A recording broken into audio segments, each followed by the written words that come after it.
Well, tonight, Alexa Bliss said howdy to maybe an old friend.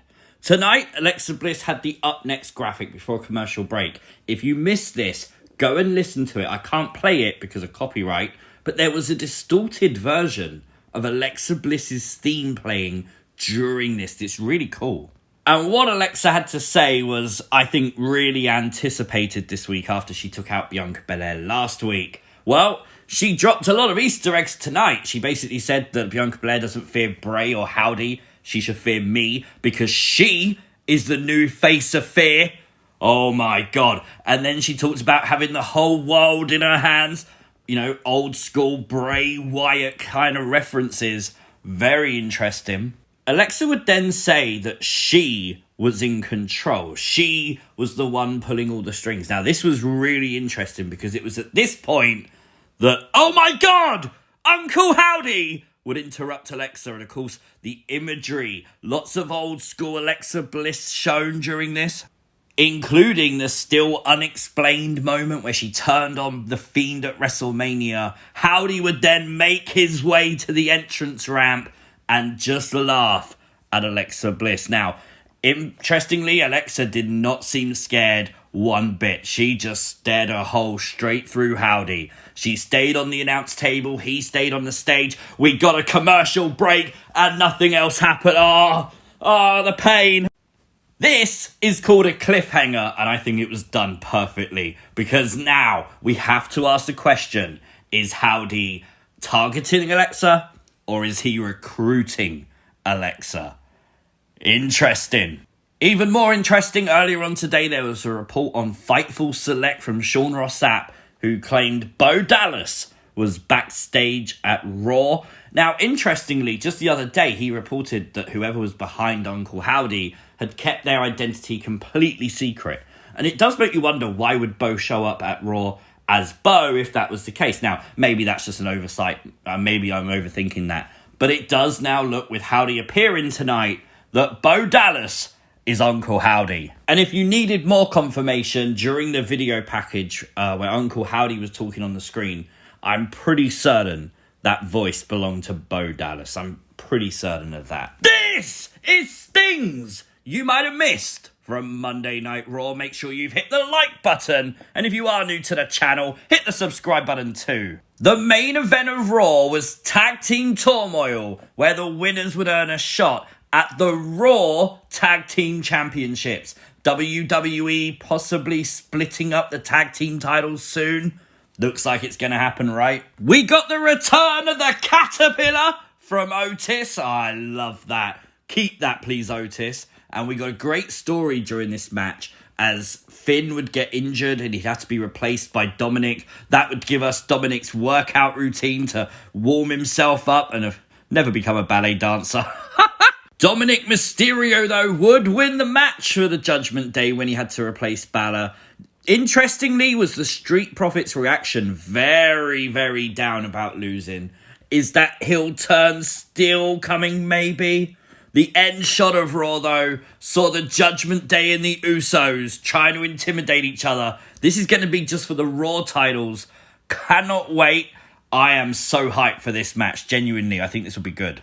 Kevin Owens was the one who started off Monday Night Raw this week, and his face in this photo basically was the expression we all made, right, during Raw, when JBL and Baron Corbin would come out. Although, credit to JBL, the heel promo work, spot on as always. Baron Corbin, well, when he started talking, just like Kevin Owens, most of us nearly fell asleep, right? Like, Kevin Owens just had a nap in the corner. He totally had a nap. This would lead to actually what was pretty good match to kick off Raw. Really interesting way to do it because they just wanted to give Kevin Owens a victory leading up to his match with Roman Reigns at the Royal Rumble. The Bloodline, though, would come out after the match attacking Kevin Owens. Notable by his absence was Sami Zayn, not at Raw. Kevin Owens, though, would actually see off the Bloodline, which makes a change. And then Adam Pearce would grow a set and actually send the Usos home, basically making sure Solo Sikoa was solo for a match tonight with Dolph Ziggler. Solo would win that match, and then the Usos were back. I mean, what was the point in kicking them out of the arena and then doing literally nothing when they return? I don't know. But we have to talk about this.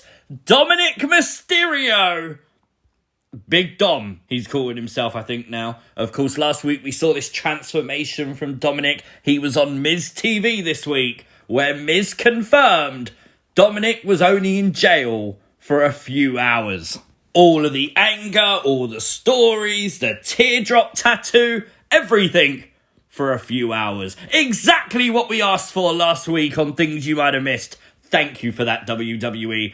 Do you know what? Genuinely, I haven't laughed this hard at a wrestling segment for so long.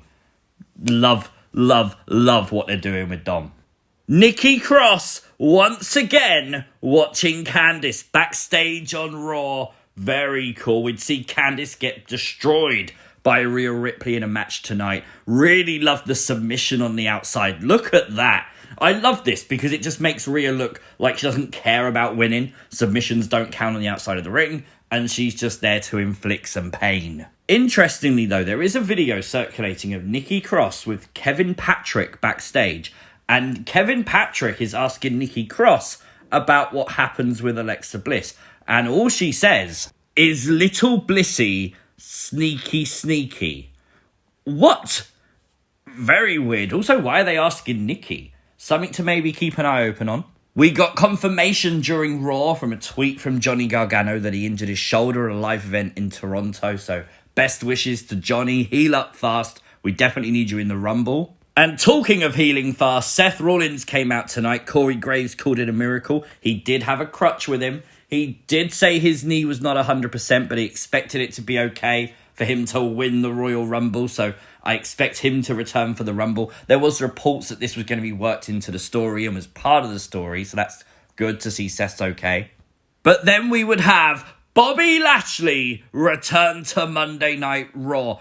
Interestingly, I thought Lashley was fired.